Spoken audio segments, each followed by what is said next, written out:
So Megan and I were able to get out for a long weekend, but now we're back and there's lots of work to do around the garden.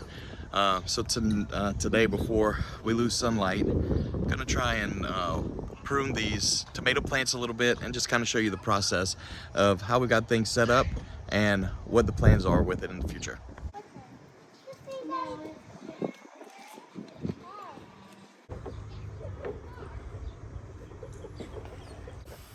Hey Meg.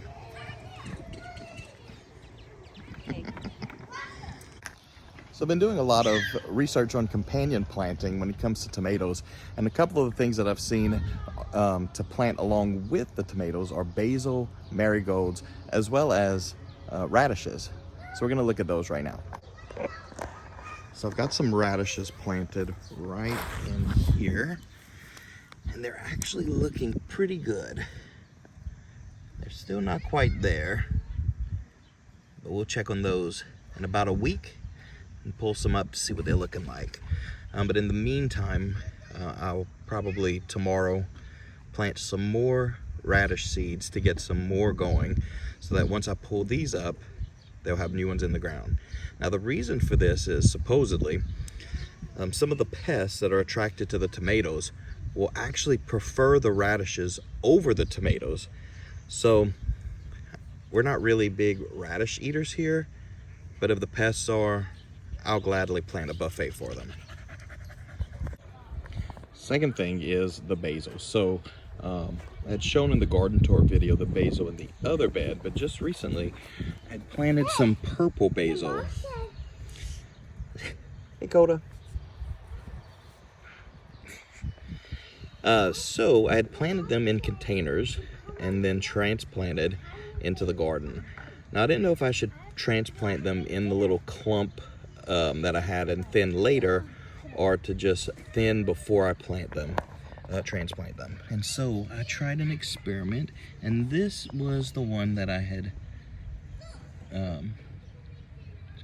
taken out some of the others and just left the best one, and it's looking really good.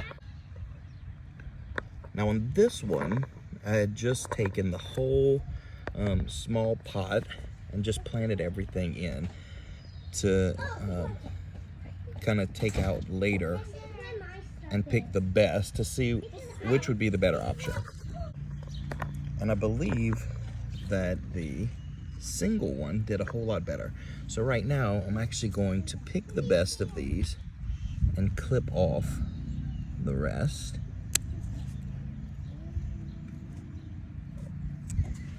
So that we only have one remaining.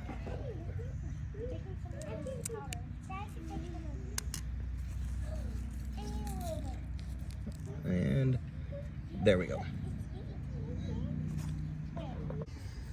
Finally are the marigolds. Next year, I think I'm gonna try and plant these earlier from seed and then transplant them. But here's one, and we have them kind of just spread out randomly throughout the tomatoes and the rest of the garden. This one you can actually see we had a lot of wind from a storm a few days ago, and it actually pushed, and you can see the roots here. Let's see if I can just kind of cover those up a little.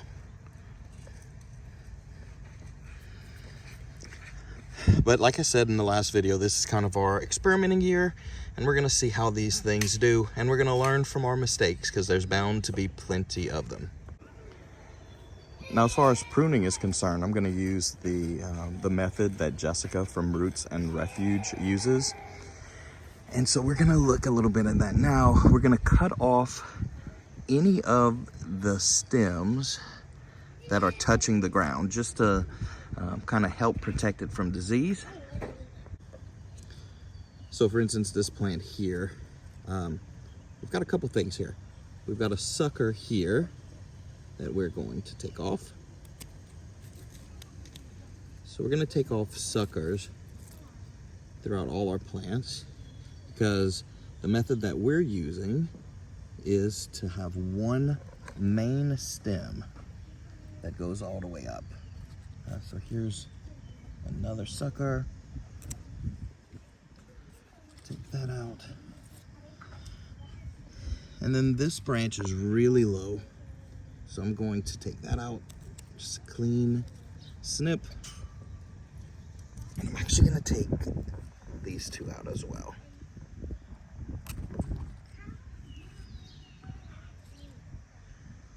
Boom. So as the plant grows, we've got this cattle panel probably about 18 inches above the ground. And that mesh wire is basically there to stop Liberty from reaching in and snacking on our plants.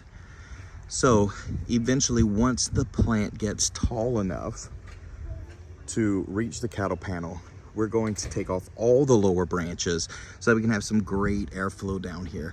We're in zone 9B, we're in a very humid area. And so that's the reason we're gonna go with the one stalk method to kind of keep things dry to help with resisting disease. All right, so one more thing I'm gonna do on this plant. This is kind of the tallest tomato plant that I have in this bed. What I'm about to do makes me very nervous. So again, experimentation year, but I've seen others do it and it looks great. So I want one stem. We're not gonna touch the top because these leaves are important, but I'm going to snip these lower branches.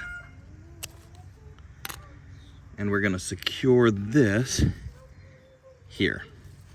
As it gets a little taller and gets above this mesh, I'm gonna use some tape to put these up, the garden tape. But for now, I'm gonna use a couple of zip ties and I'll come back and cut those later. And I'm gonna leave them kind of loose because the last thing I want is for this stem to start getting bigger and then for the zip ties to cut through the stem. So, wish me luck. All right, so we have it zip tied. And from this point out, I will not be cutting branches off except for the suckers. And it'll grow up and the fruit will grow up on this trellis. So this is the only one I'll be tying up today because the rest still need to grow up a little bit. So I'm gonna do a little bit of trimming, knock off those suckers, and get those low branches out of here. All right, so we got these two trimmed up. And look how bushy all these look.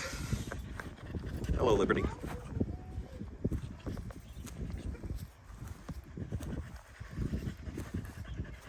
So I'm gonna get these trimmed and I'll show you what they look like. Okay, so as I was going through these, I found this and wanted to show y'all. So one of these branches, or one of these stems, is a sucker, but I'm not sure which one it is. So, because I don't want to accidentally cut the wrong one, I'm actually going to leave both of these and let them both grow up onto the trellis. So instead of having one main stem going up, we will have it branched into a V into two, and that's okay. All right, and here is the finished product. I actually ended up tying up 3 of my plants because they were, I think, big enough to do it. Again, I am nervous having cut off so much from the bottom, but we will see what happens here. So these will be our 3 test subjects to see what happens. And here we go. A lot less bushy. No branches touching the ground. And we are ready to roll. Now, next project is going to be to do something with these eggplant plants. But that's for another day. All right, one final thing. Some of the suckers were pretty big.